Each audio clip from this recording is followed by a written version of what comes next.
आपको सुप्रभात। आप में से हर एक को ईस्टर की शुभकामनाएं। यह सबसे महान दिनों में से एक है। हमारे प्रभु के पुनरुत्थान के समरोत्सव में यह सारे संसार के इतिहास के महानतम दिनों में से एक है। यह पुनरुत्थान है और हम इस प्रातः इस महान दिन पर यहाँ आकर बहुत ही आनंदित हैं। और सूर्य को उगते हुए देखना और धरती से फूलों को उगते हुए हर एक चीज ईस्टर की बात करती है। और अब आइए हम अपने सिरों को कुछ क्षण के लिए झुकाएं। पिता परमेश्वर, आपकी उपस्थिति में हम आते हैं और हम आपसे इस सुबह अपेक्षा कर रहे हैं कि हमें दे। आप हमें थोड़ी अधिक स्वर्ग से आशीष को दें। हमारे अपने प्राणों में ईस्टर का थोड़ा सा स्पर्श, कि जब हम यहाँ से जाएं तो हम कह सकते हैं जैसे वे जो इमाउस से आए थे। क्या हमारे हृदय हमारे भीतर नहीं जले उसकी उपस्थिति के कारण? क्योंकि हम इसे उसके नाम में मांगते हैं और उसकी महिमा के लिए।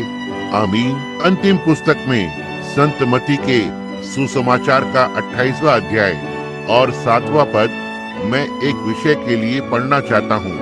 जैसा कि हम इस सभा में जाते हैं और शीघ्र जाकर और उसके चेलों से कहो कि वह मरे हुओं में से जी उठा है, और देखो वह तुमसे पहले गलील को जाता है, वहाँ उसका दर्शन पाओगे।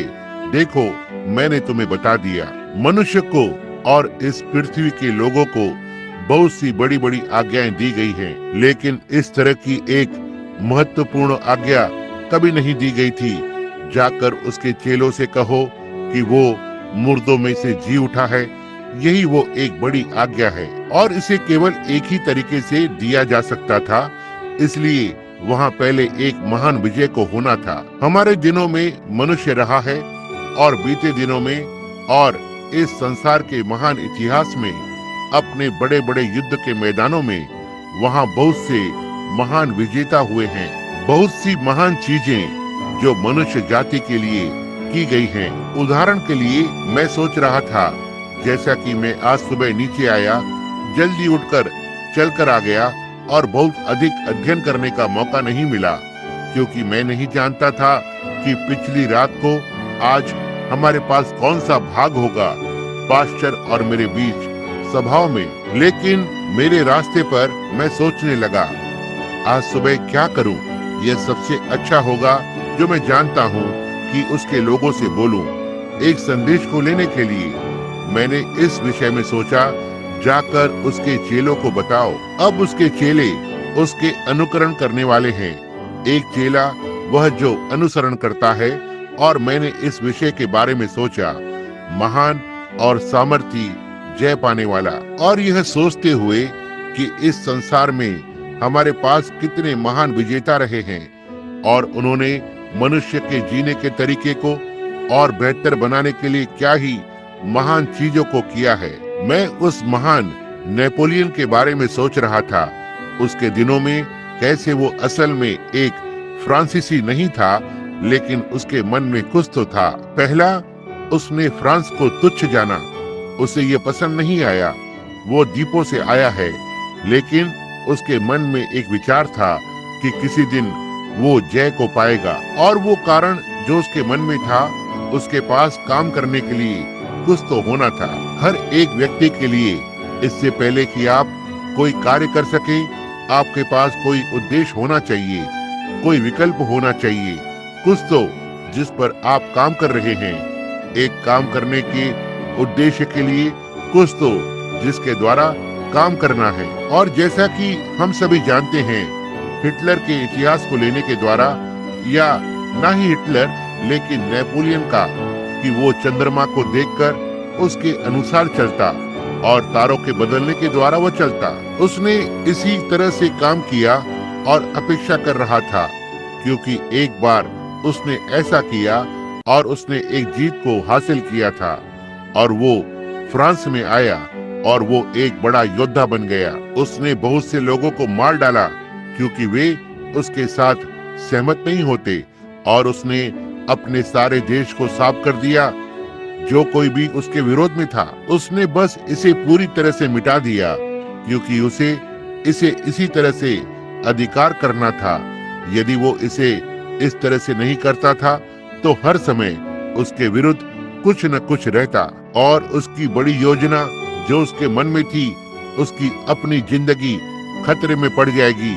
इसलिए उसे अपना संपूर्ण राज्य उतना ही उत्तम बनाना था जितना वो प्राप्त कर सके। मैं अब सोच रहा हूँ कि आप मुझे समझ रहे हैं उस महान जयवंत के बारे में जो मैं सोच रहा हूँ। उसके राज्य में हर एक चीज अवश्य ही उसके लिए होनी चाहिए। यह हृदय, प्राण और शरीर अवश्य ही उसके लिए होना चाहिए। उसके विरोध में कुछ नहीं हो सकता। जो कुछ भी उसके विरोध में था उसे हटाना होगा। उसके पास पूरी तरह से उसी के लिए सब कुछ होना है। और जब नेपोलियन उसने हथियार, तोपें, बंदूक, तलवारें उठा ली और वो इस एक विचार के साथ आगे बढ़ा कि वह संसार को जीत लेगा। और उसने व्यवहारिक रूप से 33 वर्ष की आयु में ऐसा किया। जब वो एक युवा पुरुष था, वो एक मद निषेधवादी था और उसकी बड़ी प्रसिद्धि ने उसे इतना स्वघोषित बना दिया और यह उसकी नसों पर चढ़ गया, इतना तक कि वो 33 वर्ष की आयु में मर गया एक शराबी होकर।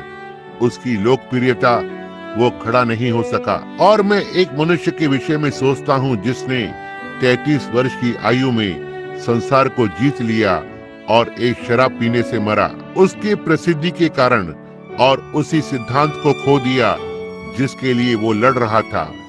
वो एक प्रकार का नमूना था, या एक नमूना नहीं था मैं कहूँगा, लेकिन वो शैतान का यंत्र या जरिया था और संसार से लड़ने का यत्न कर रहा था। और वो 33 वर्ष की उम्र में हार गया। लेकिन ओह, यह महान पराक्रमी योद्धा जिसके बारे में मैं बात कर रहा हूँ, 33 वर्ष की उम्र में हर एक चीज को जीत लिया जो धरती और अधोलोक में थी। 33 वर्ष की आयु में एक महान और सामर्थी जय पाने वाला। मैं उन महान लड़ाइयों के बारे में सोच रहा हूँ जो मैदान पर लड़ी गई हैं। हम जानते हैं नेपोलियन की समाप्ति के साथ वो वाटरलू उसके अंत में आ गया। अधिक समय नहीं हुआ, मुझे ये अवसर मिला कि उसके रथों के ढांचे का प्रतिरूप देखने को मिला और घुड़सवारों का और मनुष्य का कि वे किस तरह से युद्ध के मैदान में डटे हुए थे और रथ एक साथ ढेर हो गए, पहिए टूट गए ठीक वहां और बाहर मैदानों में जहां यह महान प्रदर्शन किया गया है। और यह क्या ही एक अंतर है।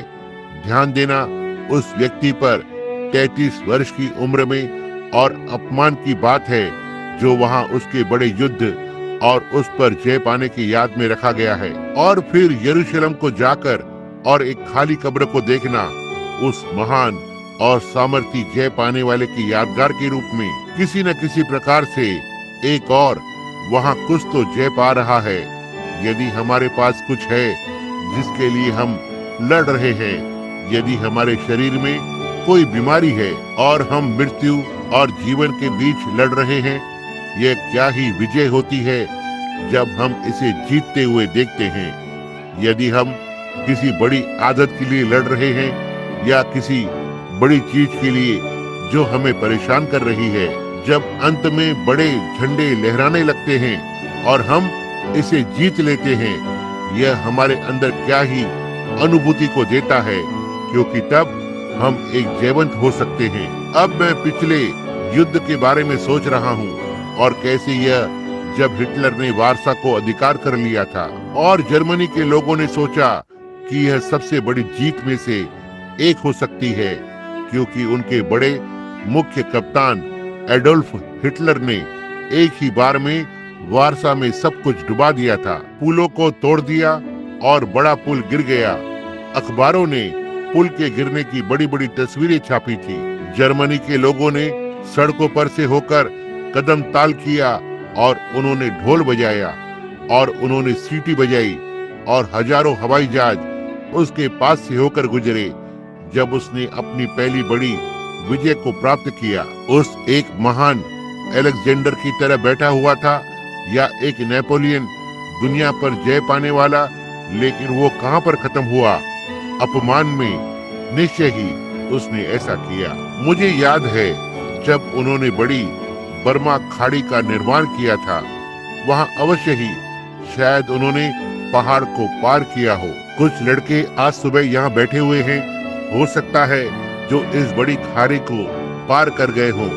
यह क्या ही एक मेहनत का कार्य था। इसने कितना वास्तविक कार्य लिया और क्या ही वास्तविक कार्य उन्होंने किया, और उस बर्मा खाड़ी को बनाने में कितना पैसा खर्च हुआ, लाखों डॉलर।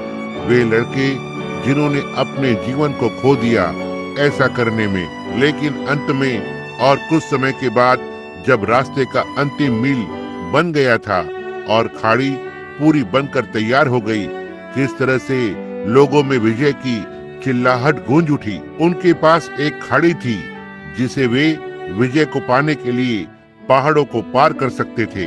मैं एक और खाड़ी के लिए सोच रहा हूँ जिसे एक दिन हमारे धन्य प्रभु के जीवन की कीमत चुकानी पड़ी।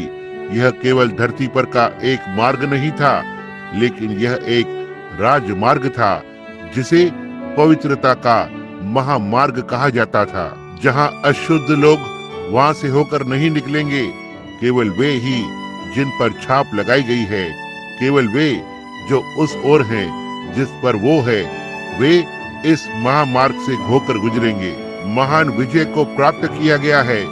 आज हम में से बहुत से पहले विश्व युद्ध को अच्छी तरह से याद कर सकते हैं। मुझे याद है जब मैं बस एक छोटा लड़का था, मैं सीटी बजाते हुए सुन सकता हूँ, और यहाँ तक कि खेत में किसानों ने अपने घोड़ों को रोक दिया और अपनी टोपियों को हिलाया। वे चिल्ला उठे, उन्होंने शोर मचाया। क्या हुआ था? युद्ध समाप्त हो गया था, जीत प्राप्त हुई थी। जिस बड़े अर्थव्यवस्था के लिए हम लड़ रहे थे, अंत में हमने जीत हासिल कर ली थी। मैं इस अंतिम विश्व युद्ध के बारे में सोच रहा हूँ। मैं सड़क के उस पार रहता था, और जब सीटी बजने लगती है, लोग घरों के आंगन में भागने लगते। स्त्रियां जो उनकी ओढ़नी को ओढ़े हुए होती, उन्हें उतारकर और उन्हें हवा में लहराने लगती। गोलियां पेड़ों में से होकर निकलती, सीटी बजाई जाती। कारों ने सड़कों पर दौड़ लगाई। लोग अपने घुटनों पर गिर गए और अपने हाथों को ऊपर उठा लिया। वे चिल्ला उठे, वे रोए। क्यों? क्योंकि युद्ध समाप्त हो गया था। और धन्य लोग, वे प्रिय लड़के जो समुद्र के उस पार थे, जल्द ही फिर से नाव से उनके घर को लौटेंगे। क्या ही विजय है, क्या ही समय है, और ये किसी भी हृदय के लिए एक रोमांच है। क्या ही जुबली है। उस रात हर कोई इस तरह के भाव में था। आप रेस्टोरेंट में चलकर और खा सकते थे, और बाहर चलकर जाते और इसका भुगतान नहीं करते तो भी कोई बात नहीं होती। आप अगले व्यक्ति की कार का उपयोग कर सकते थे तो इसमें भी कोई बात नहीं होती। आप पूछ सकते हैं कि आपको क्या चाहिए, और आपको शायद मिल गया होता। ऐसा क्यों था? जीत प्राप्त हुई थी, लड़के घर आ रहे थे, यह सब खत्म हो गया था। और मैं सोच रहा हूँ मेरे भाई, यह बहुत ही बुरा है कि इस तरह की भावनाएं हर समय बनी नहीं रह सकती हैं। लेकिन आज सुबह मसीह लोगों के लिए जीत को हासिल किया गया है। आनंद की घंटियां बज रही हैं। युद्ध समाप्त हो गया है। परमेश्वर और मनुष्य के बीच विजय को प्राप्त कर लिया गया है। इससे पहले कि कोई भी विजय को प्राप्त किया जा सके, वहां अवश्य ही बड़ी कीमत चुकानी होगी। ओह, क्या ही दाम चुकाया गया है। और कभी कभी वे बहुत गहरे होते हैं और वे बड़े बड़े निशान बनाते हैं जो तोड़ डालते हैं। लेकिन पहाड़ को होने के लिए हमारे पास घाटी होना है। इससे पहले कि हमारे पास सूर्य का प्रकाश हो सके, हमारे पास बारिश को होना है। इससे पहले कि हमारे पास उजियाला हो सके, हमारे पास रात होना है। इससे पहले कि हम सही हो सके, उनके पास गलत होना था। या तो आप कभी नहीं जान पाएंगे कि गलत क्या था। लेकिन जीत को पाने के लिए और सबसे बड़ी लड़ाई को जीतने के लिए जो हर एक जीती हुई थी, उस एक ने महिमा से बाहर कदम रखा बहुत वर्षों पहले, और उसने अपने आप पर एक दूत का रूप धारण नहीं किया। वह किसी बड़े व्यक्ति के समान नहीं आया, लेकिन वो ये साबित करने जा रहा था कि युद्ध जीतने के लिए बंदूक और गोलियां और परमाणु बम की आवश्यकता नहीं होती है। उसने अपने आप को एक छोटे बालक के समान नम्रता के वस्त्र पहनाए और एक चरनी में जन्मा था। उसके जन्म के लिए यहाँ तक कोई स्थान भी नहीं था। जब वो आया, मैं चाहता हूँ कि आप युद्ध के विभिन्न सामानों की ओर देखें जिसका उसने उपयोग किया। अब आदम की जाति बंधुआई में थी। वहाँ पर वे थे बिना आशा के, बिना परमेश्वर के, बिना अवसर के, बिना दया के, बिना किसी चीज के जो उनकी सहायता कर सके। वे बड़े बड़े शत्रु, निचले क्षेत्रों के जो खोए हुए थे, उन्हें अंधकार में बंद कर दिया गया था। बाहर निकलने का कोई मार्ग नहीं था। वहाँ कोई सहायता नहीं कर सकता था। कुछ नहीं किया जा सकता। यह कुल मिलाकर पूरी तरह से पराजय की तरह लग रहा था। लेकिन हमारा नायक जो महिमा के द्वार से अपने स्तर से नीचे उतर कर आया, क्योंकि पृथ्वी पर कोई मनुष्य नहीं था जो इस कार्य को कर सके। वे सारे, जैसे सांसारिक लोग बोलते थे, एक ही नाव में थे। हम सब पाप में जन्मे, अधर्म में आकार लिया, झूठ बोलते हुए संसार में आए और हम में से कोई भी एक दूसरे की सहायता नहीं कर सकता था। हम असहाय खड़े थे, हारे हुए। हर एक हाथ पर घोर अव्यवस्था थी। सारे बिना एकता के थे। हम नियमों और समारोह को नहीं मान सकते थे। उनकी कमजोरियों और आदि को देखते हुए हम इसे नहीं कर सकते थे और ऐसा प्रतीत हुआ जैसे कि सारी मनुष्य जाति नष्ट हो गई थी। और तब वो आ गया, वो नीचे आया, क्योंकि वो आदि में था। बाइबल ने कहा वो वचन था, वो लोगोस था जो परमेश्वर में से निकला था, और लोगोस आदि में वचन था और वो वचन बन गया। फिर जब वो उस महिमा में ईस्टर के दिन ऊपर चढ़ गया, वो केवल वचन ही नहीं बना, लेकिन वो अपने खुद के वचन का महायाजक बन गया। ओह, क्या ही महिमा में बात है भाई नेविल। सोचने के लिए वो केवल वचन ही नहीं है, लेकिन वो अपने खुद के वचन का महायाजक है। हम भला इस पर कैसे संदेह कर सकते हैं? हम कैसे उसके पास चलकर जा सकते हैं और विश्वास नहीं करते कि जो हम मांगते हैं वो हमें मिल जाता है? क्योंकि वो वचन है और वचन का बिचवाई करने वाला है। लोगोस वचन बन गया और वचन देहधारी हुआ, और वही देह जो वचन था ऊपर महिमा के अंदर उठा लिया गया। और अब महायाजक बिचवाई कर रहा है अपने आप से अपने वचन के लिए। यही है जो इसे लेता है। यही वो सामान है जो कलीसिया को मिला है। क्या ही हथियार है, इसके जैसा कोई कभी नहीं हुआ। वो वचन था, और जब वो आया उसने एक चरनी में जन्म लिया। वो हथियार का उपयोग करने के लिए आया। LOVE, प्रेम, संसार को जीतने के लिए। ना ही सेना की गोलियों के साथ, ना ही मशीन गनों और टैंकों के साथ, परंतु वो भिन्न तरह से आया। वह प्रेम के रूप में आया। वो परमेश्वर का प्रेम था। एक बार एक छोटे लड़के की नाई मैं सोचा करता था कि मसीह ने मुझसे प्रेम किया और परमेश्वर ने मुझसे घृणा की, क्योंकि वो मसीह मेरे लिए मरा, लेकिन परमेश्वर के पास मेरे विरोध में कुछ तो था। लेकिन मैंने पाया कि मसीह तो वही परमेश्वर का हृदय है। परमेश्वर ने जगत से ऐसा प्रेम किया कि उसने अपना इकलौता पुत्र दे दिया, कि जो कोई उस पर विश्वास करे वो नाश ना हो, लेकिन उसके पास अनंत जीवन होगा। अब वो पहले आता है जय पाने के लिए, और जो चीज शैतान ने संसार में डाली थी वो घृणा थी, और वो घृणा पर जय पाने के लिए आया। जब हम अपनी लड़ाइयों और आदि को जीतते हैं संसार की लड़ाइयों में, यह हमेशा ही एक घृणा को छोड़ता है, क्योंकि उस प्रकार की लड़ाइयाँ शत्रु की होती हैं। लेकिन मसीह प्रेम के साथ आया ताकि घृणा पर जय पाए, उन लोगों से प्रेम करे जो अप्रिय थे। वो एक भिन्न हथियार के साथ आया और उसने खुद को नम्र किया, दूतों से थोड़ा नीचा बना की मृत्यु को सहन करे और एक उदाहरण को देने के लिए। और जब वो यहाँ धरती पर था, वह मनुष्य के बीच में चला। उसने अपने युद्ध के हथियारों को प्रमाणित किया, जब उसने बीमारों को चंगा किया, जब उसने 5 छोटी रोटी और 2 मछली के टुकड़े लिए और 5000 लोगों को खिलाया। उसने साबित किया कि उसके पास हर एक परमाणु के ऊपर सामर्थ्य थी जो वहां पर था। ना ही उसने केवल मछली को बढ़ाया, लेकिन उसने पकी हुई मछली को बढ़ाया। ना ही उसने केवल उन रोटियों में के गेहूं को बढ़ाया, लेकिन उसने उन गेहूं की पकी रोटियों को बढ़ाया। इसने दर्शाया कि वो महान और सामर्थी जय पाने वाला था। ना ही उसने केवल कुएं से ही पानी को लिया, लेकिन उसने उस पानी को दाखरस बनाया जो कुएं में का था। उसने साबित किया कि उसके पास जय पाने की सामर्थ्य थी और उसने प्रेम किया और उसका हथियार प्रेम था।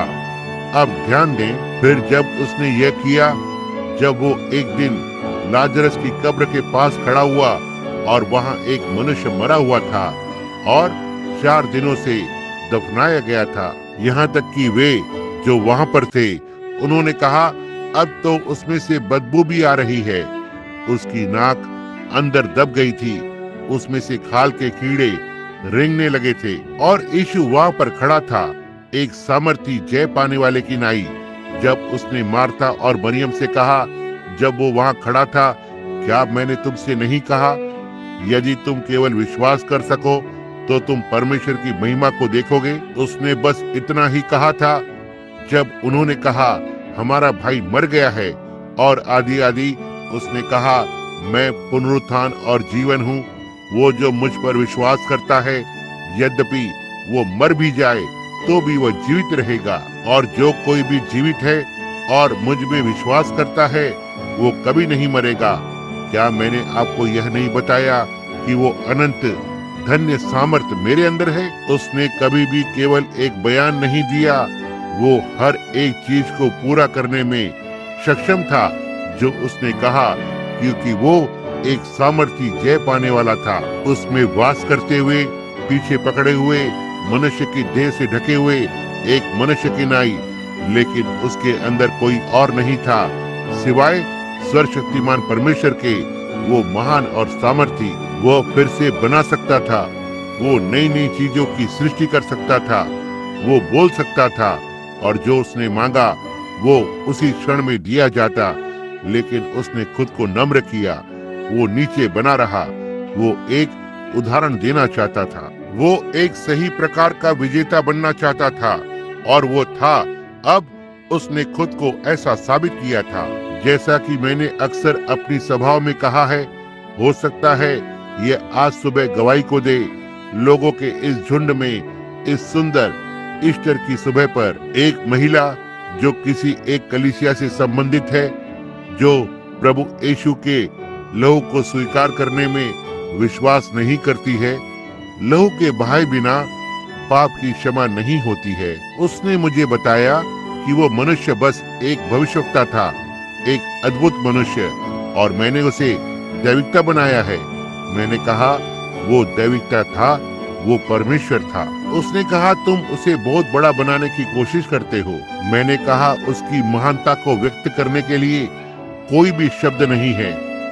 मनुष्य की जुबान इसे कभी भी व्यक्त नहीं कर पाई है। एक दिन एक व्यक्ति के साथ बात कर रहा था, वॉशिंगटन डीसी से, जो डिप्लोमा पाया हुआ था, और उसने कहा, एक नाश्ते पर, एक छोटी सी गवाही पर, जहां हम एक साथ एकत्र हुए थे, उसने कहा, भाई ब्रैनम, मैं जीवन भर एक लूथरन रहा हूं। लेकिन उसने कहा, एक दिन जब पुराने चलन की बेदारी में उपस्थित था, कहा, मैं एक वेदी पर घुटनों के बल बैठ गया और परमेश्वर के साथ एक अनुभव को लेना चाहता था। उसने कहा, और जब मैं वहां अपने घुटनों पर था, अब यह एक वॉशिंगटन का डिप्लोमा पाया हुआ था। उसने यहाँ तक कि राष्ट्रपति कॉलेज के नीचे सेवा की, और जब उसने ऊपर देखा, उसने कहा, मैंने यीशु के एक दर्शन को देखा। उसने कहा, मैं 9 विभिन्न भाषाओं को आसानी से बोल सकता हूँ। उसने कहा, लेकिन उन सभी 9 भाषाओं में से कहने के लिए एक भी शब्द नहीं पा सका। उसने कहा, इसलिए मैंने बस अपना हाथ उठाया और उसने मुझे एक नई भाषा को दिया जिससे कि बात करूं। उसने कहा, मैंने तब उसके मुख की महिमा को देखा। यह महिला मुझसे कहती है, उसने कहा, भाई ब्रैनम, यीशु कोई नहीं, केवल एक मनुष्य था, बस एक भविष्यवक्ता था। मैंने कहा, वो परमेश्वर था मेरी बहन। उसने कहा, आप उसे दैविकता बनाते हैं, लेकिन वो नहीं है। इसलिए उसने कहा, लाजरस की कब्र की ओर रास्ते पर था। बाइबल ने कहा, वो रोया। निश्चय ही वो वही परमेश्वर का हृदय था। उसने दुख उठाया जैसे हम दुख उठाते हैं। वो देह था जैसे हम देह हैं। उसने अपनी देह में जन्म लिया।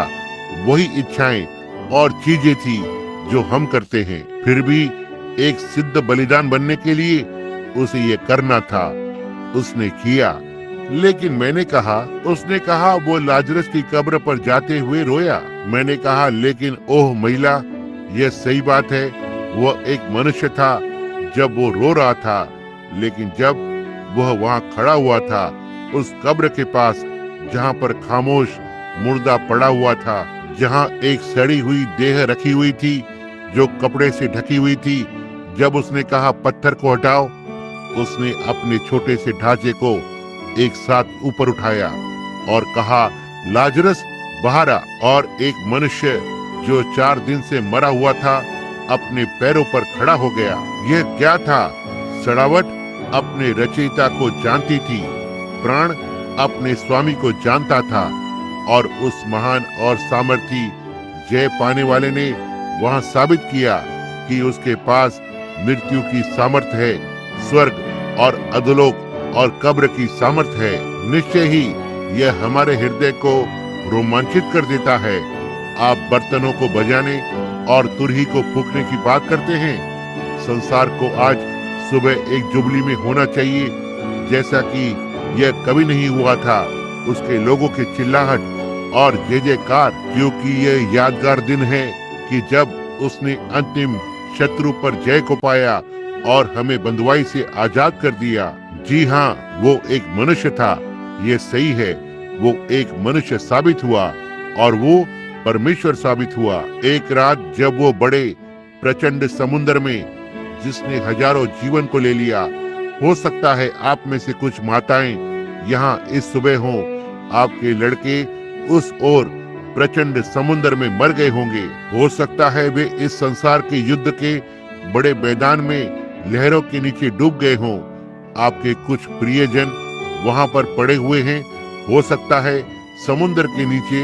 लेकिन एक रात जब वो एक छोटी सी नाव में लेटा हुआ था और लहरें समुद्र पर इधर उधर उछल रही थी, जैसे बोतल की डांट उछलती है, वो उठा और अपने पैर को नाव के किनारे पर रखा। उसने आकाश की ओर देखा, कहा, शांत, और लहरों से उसने कहा, शांत हो जाओ, और वो विशाल समुंदर शांत होने लगा। इतना तक कि उस पर कोई सिलवट भी नहीं थी। निश्चय ही वो था। यह सत्य है कि उसे एक मनुष्य के समान भूख लगती थी। जब वो पहाड़ से नीचे उतरा और वो भूखा था, एक पेड़ के ऊपर कुछ खाने के लिए देख रहा था, वो एक मनुष्य था। लेकिन जब उसने उन 5 रोटियों और कुछ मछलियों को लिया और 5000 लोगों को खिलाया, तो वो एक मनुष्य से बढ़कर था। जब वो 1900 वर्ष पहले मरा, परसों से एक दिन पहले वो क्रूस पर लटक रहा था, दया के लिए चिल्ला रहा था, मेरे परमेश्वर, तूने मुझे क्यों छोड़ दिया। वो एक मनुष्य के समान मरा। लेकिन 1900 और कुछ वर्ष पहले आज सुबह उसने साबित किया कि वो क्या था। उसने अपने मसीहत की अंतिम मोहर को दिया जब उसने मृत्यु और अधोलोक के बंधन को तोड़ दिया और कब्र में से जी उठा, विजयी। मैं सदा के लिए जीवित हूँ, और क्योंकि मैं जीवित हूँ, तुम भी जीवित हो। वहाँ जय पाने वाला है। आप अपने रुमालों को झटक कर और इसे हिलाने के बारे में बात करें। लोग कहते हैं कि हम पागल हैं क्योंकि हम जय जयकार करते हैं, और हम दौड़ते हैं और हम चिल्लाते हैं और हम शोर मचाते हैं। उन्होंने कभी भी स्वर्ग के विजयी कंपन को महसूस नहीं किया है कि युद्ध समाप्त हो गया है। हमारे महान सामर्थी जय पाने वाले ने हर एक जीत को हासिल कर लिया है। वो अकेला खड़ा है। आज सुबह अंत हुआ, जब वो धरती पर आया तो वे उसे सबसे गिरा हुआ नाम देते हैं जो वे उसे दे सकते थे। एक कट्टरपंथी के रूप में उन्होंने उसे बाल जबूल कहा, शैतानों का राजकुमार। यह सही बात है। वो धरती के सबसे निचले स्तर के शहर येरियो में चला गया और नगर के तुच्छ मनुष्य को उसे देखने के लिए नीचे की ओर देखना था। परंतु जब परमेश्वर ने 1900 वर्ष पहले उसे जिलाया, यही है जो मनुष्य ने उसके साथ किया। लेकिन प्रेम के हथियार के साथ उसने हर शैतान पर जय को पाया और परमेश्वर ने उसे इतना ऊंचा उठाया और उसे हर एक नाम के ऊपर एक नाम दिया जो स्वर्ग और पृथ्वी में है। स्वर्ग में हर एक नाम यीशु के नाम के आगे झुकता है। हर एक दूत, हर एक राजा, हर एक चीज यीशु के नाम के आगे झुकते हैं। हर एक जीभ उसे अंगीकार करेगी। हर एक घुटना उसके सामने झुकेगा और वो इतना ऊपर उठाया गया है, यहाँ तक कि उसे स्वर्ग को देखने के लिए नीचे देखना पड़ता है। यही वो सामर्थी जय पाने वाला है। यही वो एक है जिसने इसे किया। जब उसने धरती को छोड़ा, उसके बाद पिछली रात्रि हमने लिया था, उसके पास मृत्यु और अधोलोक की चाबियां उसके पास लटकी हुई थी। आमीन। डरो मत, मैं वो हूँ जो मरा हुआ था और फिर से हमेशा के लिए जीवित हूँ। और एक संयोजन या वाक्य का जोड़ है। मेरे पास मृत्यु और अधोलोक की चाबियां हैं, ठीक यहाँ पर लटक रही हैं। एक विजेता के बारे में बात करें। और क्योंकि मैंने जीत लिया है, मैंने केवल आपकी यात्रा करने के लिए एक राजमार्ग को बनाया है।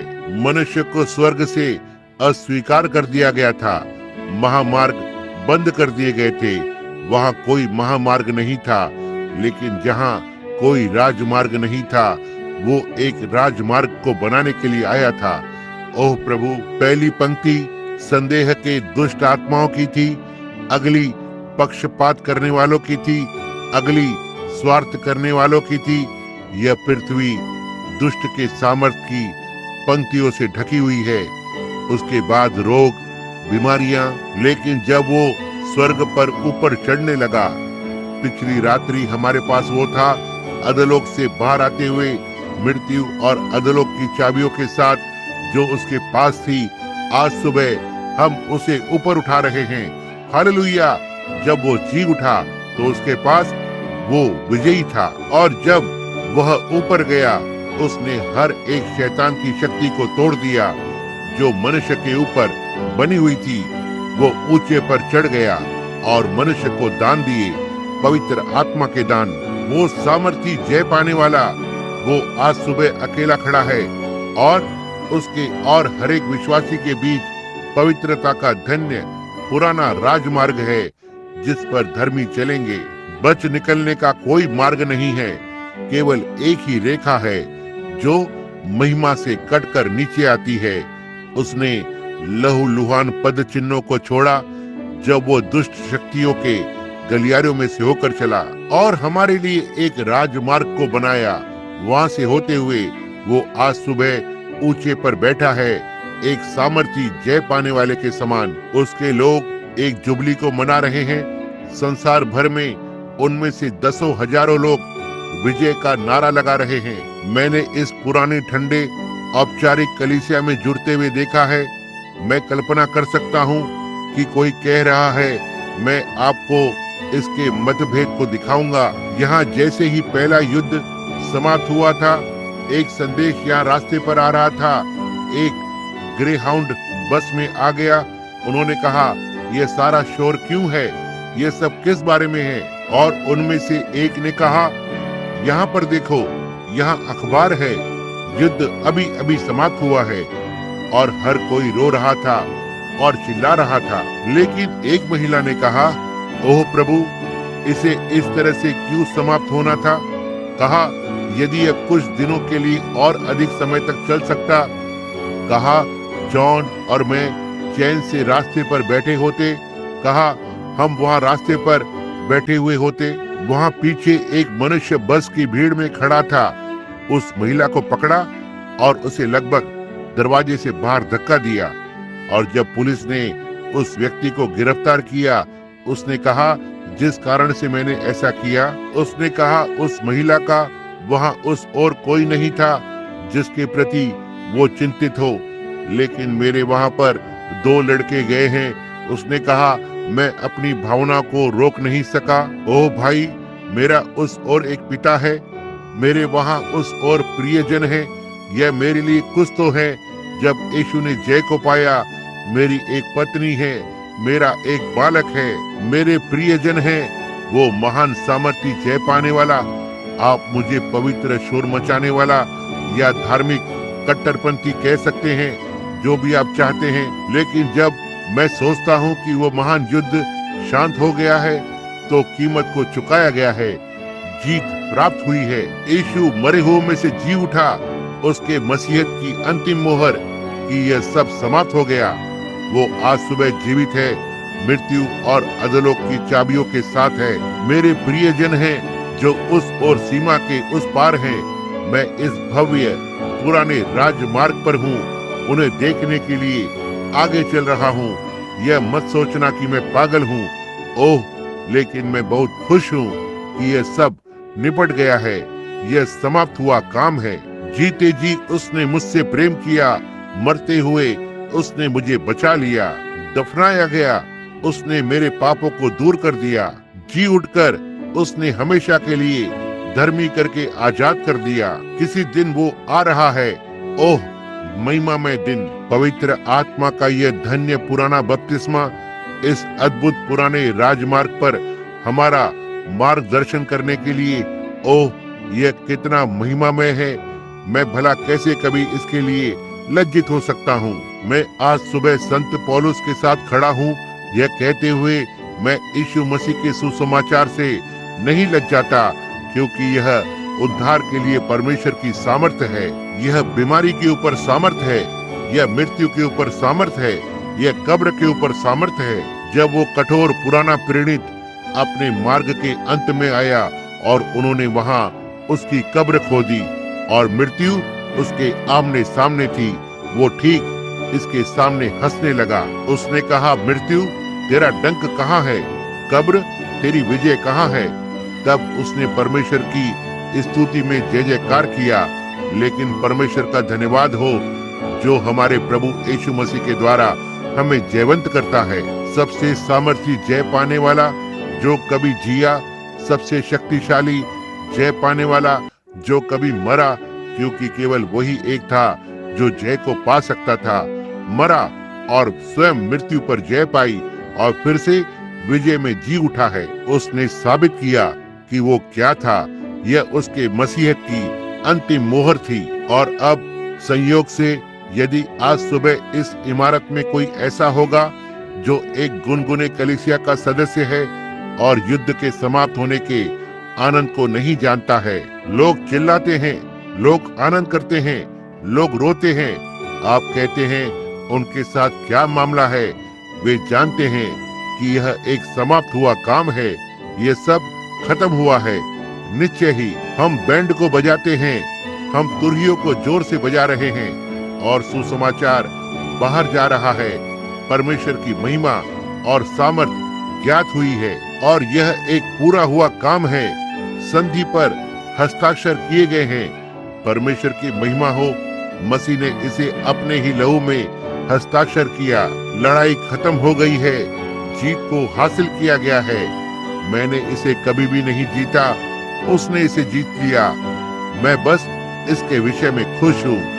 ओह, जब उनमें से कुछ लड़के दूसरे देश से वापस आ रहे थे, उन्होंने मुझे बताया, जब जहाज न्यूयॉर्क में आया, जैसे ही यह बंदरगाह में पहुंचा, उन्होंने वहां पर देखा और उन्होंने स्टैच्यू ऑफ लिबर्टी को देखा। पहली चीज जो आप देखते हैं जो ऊपर खींचती है, वे उठे। उनमें से कुछ अपाहिज पुराने योद्धा जहाज के छत पर थे, जिससे कि वे इसे देख सकें। और जब उन्होंने उस स्टैच्यू ऑफ लिबर्टी की मूर्ति को देखना आरंभ किया तो वे रोने लगे। वे रोए, वे इसकी सहायता नहीं कर सके। महान बड़ा मनुष्य वहां खड़ा था। बड़ा कठोर मनुष्य थरथरा रहा था और कांप रहा था। वे अपनी भावनाओं को रोक नहीं सके। क्यों? यह मूर्ति स्वतंत्रता का प्रतीक थी। बस उस स्टैच्यू ऑफ लिबर्टी के पीछे पड़े हुए पिता थे, माँ, प्रियजन, हृदय प्रिय, पत्नी, बालक थे। इस धरती पर जो उनके प्रियजन हैं, वे इसके ठीक पीछे रुके हुए थे। और इससे पहले कि वे अंदर चलकर जाते, उन्होंने पहचान लिया यह आजादी का देश था और बहादुरों का घर था। निश्चय ही यह आपकी भावनाओं को हिला देगा। वो पुराना झंडा लहरा रहा था। इस पर सोचें, एक युद्ध से घायल अनुभवी बंदरगाह में आ रहा है। निश्चय ही यह एक अद्भुत समय था।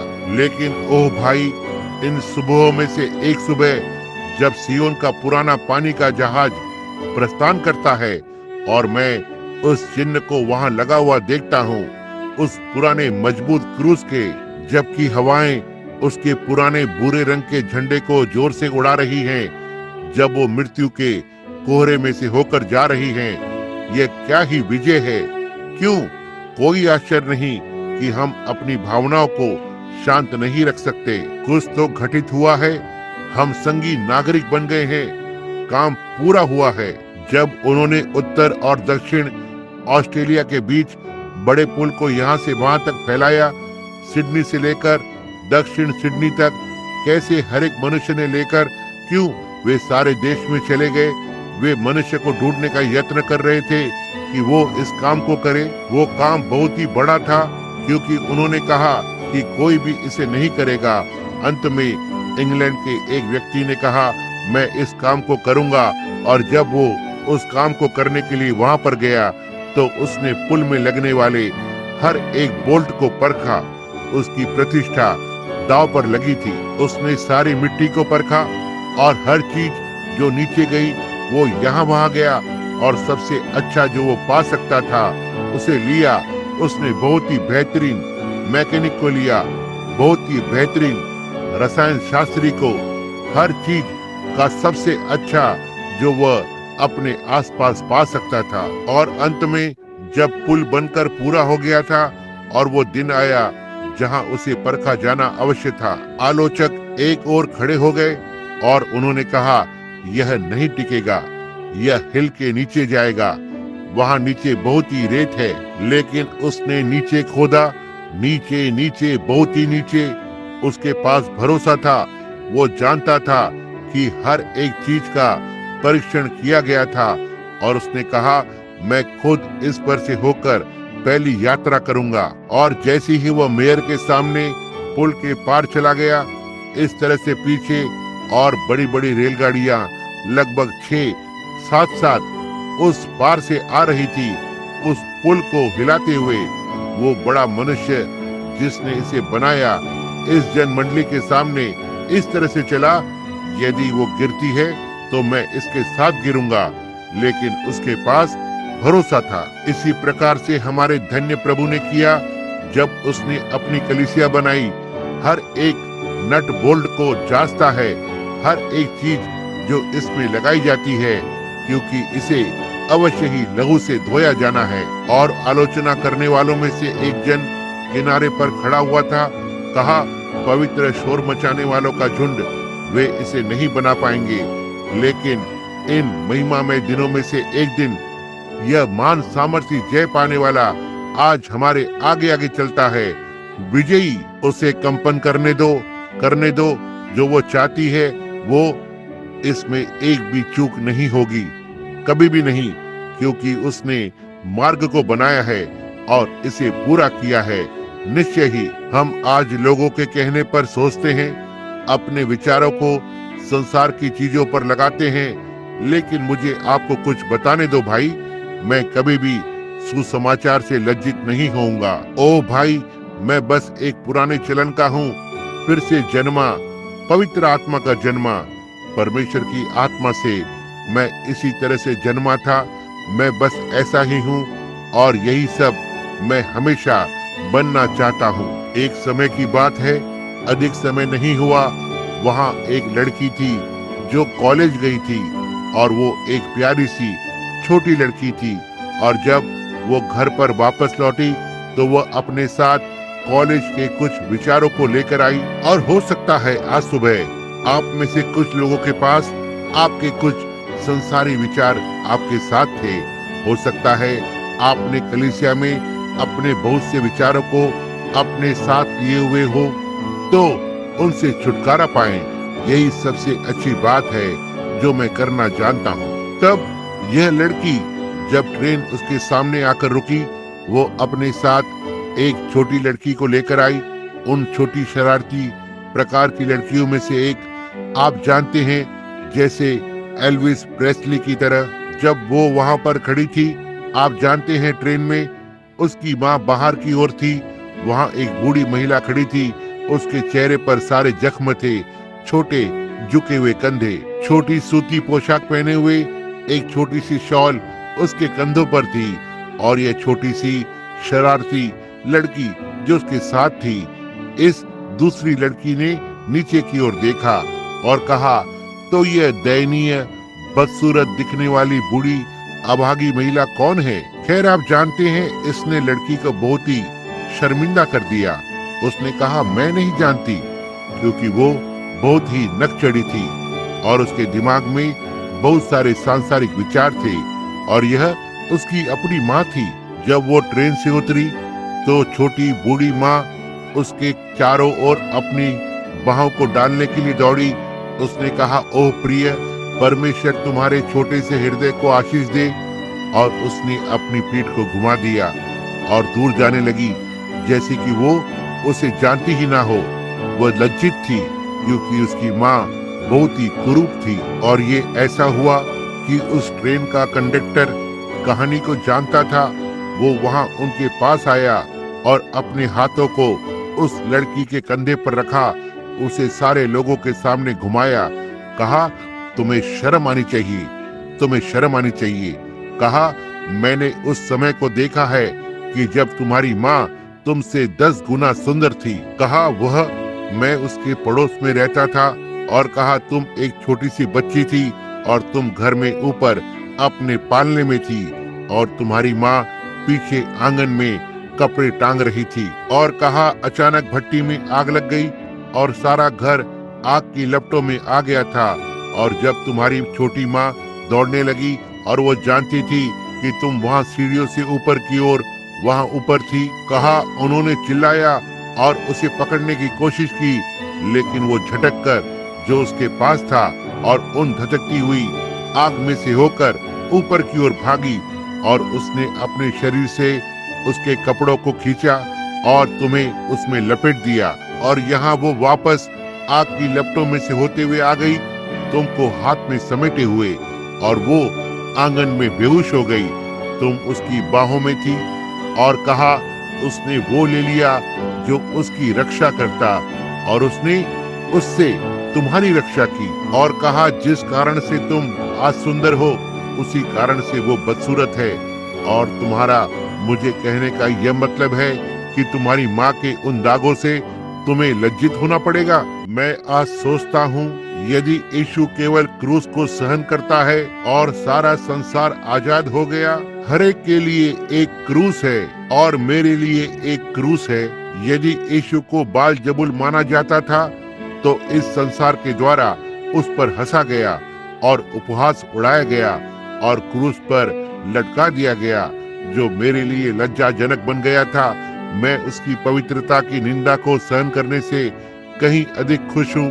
जी हाँ श्रीमान, पवित्र शोर शराबा करने वाले, बुलाने दो। आप जो भी कहना चाहते हैं, जो भी टिप्पणी आप करना चाहें, यह इसे जरा भी नहीं रोकता है। मैं आज सुबह केवल खुश हूँ कि मेरे हृदय में पुनरुत्थित हो उठा मसीह जीवित है और राज्य करता है। मैं उसके लोगों में से एक हूँ।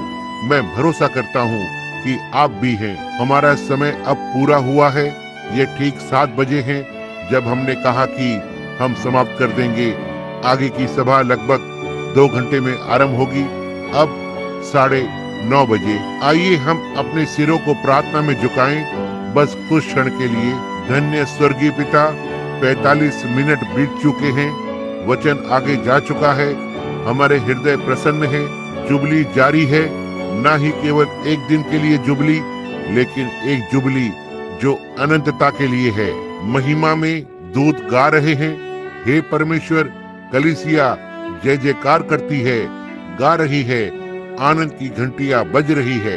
वे प्राण जिन्हें एक बार मृत्यु के लिए दोषी ठहराया गया था और मरने के लिए और शैतान की कब्र में जाने के लिए शैतान पर जय को पा लिया गया है, मृत्यु को जीत लिया गया है, कब्र को जीत लिया गया है, बीमारी को जीत लिया गया है, अंधविश्वास को जीत लिया गया है, द्वेष को जीत लिया गया है, घृणा को जीत लिया गया है, उदासीनता को जीत लिया गया है, हट्टीपन को जीत लिया गया है, स्वघोषित दावों को जीत लिया गया है, हर एक चीज को जीत लिया गया है। मसीह महान जय पाने वाला है। देखो उस सामर्थी जय पाने वाले को देखो। कवि ने कहा, देखो उसे स्पष्ट दृश्य में देखो, क्योंकि वो सामर्थी जय पाने वाला है। क्योंकि उसने पर्दे को 2 हिस्सों में फाड़ दिया, उसने उस पर्दे को फाड़ दिया जिसने मनुष्य को परमेश्वर से छिपाया, और अब परमेश्वर मनुष्य के बीच में वास करता है। उसने उस पर्दे को फाड़ दिया जिसने परमेश्वर की चंगाई से दूर रखा। उसने उस पर्दे को फाड़ दिया जिसने परमेश्वर की आशीष को दूर रखा। उसने उस पर्दे को फाड़ दिया जिसने परमेश्वर के आनंद को दूर रखा। उसने उस पर्दे को फाड़ दिया जिसने परमेश्वर की शांति को दूर रखा। अब पर्दा फटकर 2 भाग हो गया है। अपने खुद के लहू से वो एक जैवन के समान चला। लड़ाई समाप्त हुई है। उसने अपने पुनरुत्थान में इसे हमारे लिए साबित किया है, और अब पवित्र आत्माएं गवाह है जो हमारा मार्गदर्शन करने के लिए भेजा गया है। हे अनंत परमेश्वर, यदि आज सुबह यहाँ कोई है जो अब व्यर्थ इधर उधर घूम रहा है, अंदर और बाहर राजमार्ग से रास्ते के किनारे गिरते हुए कभी भी सीधे रास्ते के बीच में चलने में सक्षम नहीं हुआ है, उन महान नायकों के साथ, वे महान नायक जो राजमार्ग के बीचों बीच चलते हैं, हम आज सुबह प्रार्थना करते हैं कि वे अपना सब कुछ आपको समर्पित कर देंगे और बाहर आकर और इस महान विजय का आनंद लें जो हमारे जी उठे प्रभु के द्वारा जीता गया है। इसे प्रदान करे पिता, क्योंकि हम इसे मसीह के नाम में मांगते हैं। और जब हमने अपने सिरों को झुकाया है, मैं सोचता हूँ इस समय के क्षण में कि यदि आप अपने हाथों को मसीह की ओर उठाकर और कहें, मसीह मैं सराहना करता हूँ, मैं आपसे फिर से कभी भी लज्जित नहीं होऊंगा, मैं थोड़ा संकोचशील रहा हूँ। परमेश्वर आपको आशीष दे महिला, परमेश्वर आपको आशीष दे श्रीमान, परमेश्वर आपको आशीष दे आपको। ओह प्रभु, हर कहीं हाथ उठ रहे हैं, मैं थोड़ा संकोचशील रहा हूँ, मैं एक प्रकार से लज्जित रहा हूँ, और मैं वास्तव में अब अपने स्थान को देखता हूँ। मुझे ऐसा कभी नहीं करना चाहिए था। मुझे ठीक वहाँ पर खड़ा होना चाहिए, अपनी गवाही को देना चाहिए। मुझे बिल्कुल वैसा ही होना चाहिए। मुझे सबको बताना चाहिए मैंने फिर से जन्म लिया है। मुझे हर एक को बताना चाहिए मैंने पवित्र आत्मा को पाया है। मैं सुसमाचार से नहीं लज जाता, क्योंकि यह उद्धार के लिए परमेश्वर की सामर्थ है। मैं सच्चा आगे बढ़ने वाला मसीही बनना चाहता हूँ। मैं ऐसा नहीं रहा हूँ, लेकिन परमेश्वर की सहायता से इस ईस्टर की सुबह से मैं बनूंगा। इससे पहले कि हम प्रार्थना करें, कोई और भी अपने अब हाथों को ऊपर उठाएगा। परमेश्वर आपको आशीष दे, आपको। ओह, निर्णयों की ओर देखो। कम से कम 25 या 30 आज सुबह लोगों के इस छोटे से झुंड के बीच में बैठे हुए एक निर्णय को लिया है। इस महान विजयी सुबह से वे वहां पर परमेश्वर के अनुग्रह के द्वारा खड़े हुए हैं और सुसमाचार से लज्जित ना होंगे, क्योंकि यह उद्धार के लिए परमेश्वर की सामर्थ है। हे परमेश्वर, जैसे कि ये हाथ ऊपर उठे हुए हैं और संगीत मधुरता से वहाँ पीछे सड़क पर गूंज रहा है, जैसा कि हम मृत्यु से जीवन में प्रवेश कर चुके हैं, क्योंकि आपने कहा है वह जो मेरे वचनों को सुनता है और उस पर विश्वास करता है जिसने मुझे भेजा है, उसके पास अनंत जीवन है। वे मृत्यु से जीवन में प्रवेश कर चुके हैं, क्योंकि आप मृत्यु बन गए ताकि वे आपके पुनरुत्थान के द्वारा जीवन बन सके। आप दूतों से भी नीचे बन गए थे, एक मनुष्य होने के लिए नीचे आए, उस पार से उस महान दैविक शरीर में से बाहर आए जो देदारी हुआ था और लहू था, और उस लहू को बहाया जिससे कि आप हम सब के लिए बचने का मार्ग बना सकें। तब आपने न केवल ऐसा किया, हम इसे बाइबल में पढ़ते हैं, लेकिन आपने इसे साबित किया अचूक रूप से मृतकों में से जी उठने के द्वारा और मुर्दों को जिलाते हुए जब आप यहाँ धरती पर थे। केवल इतना ही नहीं, लेकिन आपने किया, आपने इसे दोहरा प्रमाण बनाया जैसे आपने अब्राहम के साथ किया। अब इसके अलावा आपने पवित्र आत्मा को एक गवाह के रूप में वापस भेजा है और हमारे पास उसकी धन्य उपस्थिति हमारे साथ है और हम में है, जो हमारा मार्गदर्शन कर रही है, हमें सारे सत्य और उजाले की ओर अगुवाई करते हुए। हम आपको इन बहुत से हाथों के लिए धन्यवाद देते हैं जो आज सुबह ऊपर उठे हुए हैं, यह कहते हुए मैं अब मसीह को अपना करके मानता हूँ। हे परमेश्वर, यदि उन्होंने कभी भी पानी में बपतिस्मा नहीं लिया है जिससे कि बड़ी मृत्यु का प्रतिनिधित्व करें, दफनाए जाएं और उनके धन्य प्रभु का पुनरुत्थान होने पाए, वे आज सुबह सभा में वापस आ जाएं, अपने कपड़ों को लाते हुए और इस बर्फीले तालाब में जाने के लिए तैयार हों। इसे प्रदान करे पिता, हमें आशीष दे, हमारे पापों को क्षमा करें। हम आपको स्तुति देंगे आने वाले युगों में से होते हुए, जब सारी लड़ाई समाप्त हो जाती है, जब सारा धुआं साफ हो जाता है और इस धरती के होठों का आनंद समाप्त हो जाता है, जहां हम आपकी स्तुति करते हैं हर एक चीज के साथ जो हमारे पास है। हमारे पास नई आवाजें होनी है, नया अस्तित्व आपकी स्तुति करने के लिए। तब हम आनंद के साथ प्रवेश करें, क्योंकि हम इसे मसीह के नाम में मांगते हैं, आमीन। अब हम अपने पैरों पर खड़े हो जाएं। उन सभाओं को ना भूलें। 9:30 बजे घर जाओ, अपना नाश्ता करो, वापस आ जाएं। हम अब आपके साथ होने की आशा करते हैं। और फिर आज रात याद रखना, मुझे इस दोपहर बाद जाना है अध्ययन और प्रार्थना करते हुए, क्योंकि मैं तुमसे कहता हूँ कि मसीह जीवित है, वो मरा नहीं है। और मैं अपने पूरे हृदय से विश्वास करता हूँ वो आज रात्रि इस भवन में होगा, यह दिखाने के लिए कि वो जीवित है, उन्हीं चीजों को करने के लिए जो उसने उस पहली ईस्टर की सुबह को किया था और उसके जीवन की यात्रा में से होते हुए। यदि यह ऐसा नहीं होता है तो फिर मैं एक झूठा भविष्यवक्ता रहा हूँ। मैं यह जानकर बहुत खुश हूँ कि इस बड़े अंधकार की घड़ी में जिसमें हम अब जी रहे हैं, जब सारी आशा प्रतीत होती है जा चुकी है, मसीह वो ठोस चट्टान जो हम खड़े हो सकते हैं, अन्य सारी भूमि धंसती हुई रेत है। तो ठीक है, हमारा छोटा सा गीत यीशु के नाम को अपने साथ ले लो, समाप्त करने का गीत हर कोई अब एक साथ गाए। ठीक अपने आसपास घूमें और हाथ को मिलाएं और कहें प्रभु की स्तुति हो। आपके पास खड़े किसी से तो कहें। तो ठीक है, प्रभु धन्य है। अब हर कोई ठीक इस ओर देखे।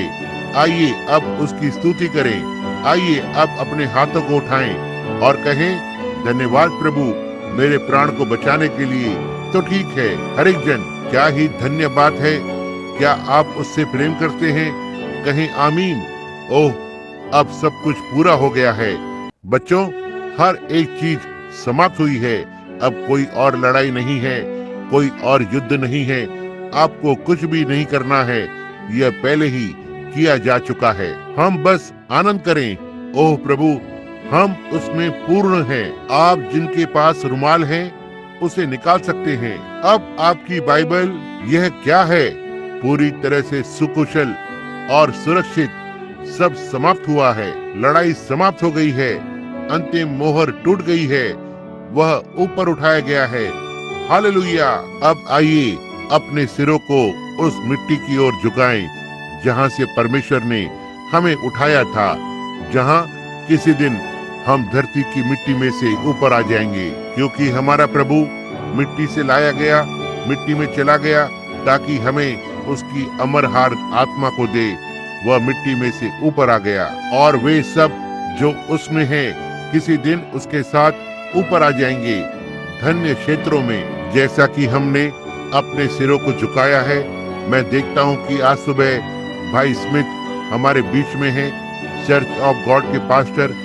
कल रात उन्होंने मुझे फोन किया, भाई स्मिथ क्या आप बस आगे कदम को बढ़ाएंगे? अब मैं सोचता हूँ कि यदि भाई स्मिथ हमारे लिए प्रार्थना के कुछ शब्दों के साथ समाप्त करें, जब आप अपने घर के लिए उसके बाद जल्दी करते हैं और अपना नाश्ता करें, संडे स्कूल की सभा के लिए वापस आ जाएं और बपतिस्मा की सभा के लिए तुरंत बाद 9:30 बजे आरंभ होगी। क्या हम अपने सिरों को झुकाएंगे जबकि भाई स्मिथ प्रार्थना के साथ समाप्त करते हैं?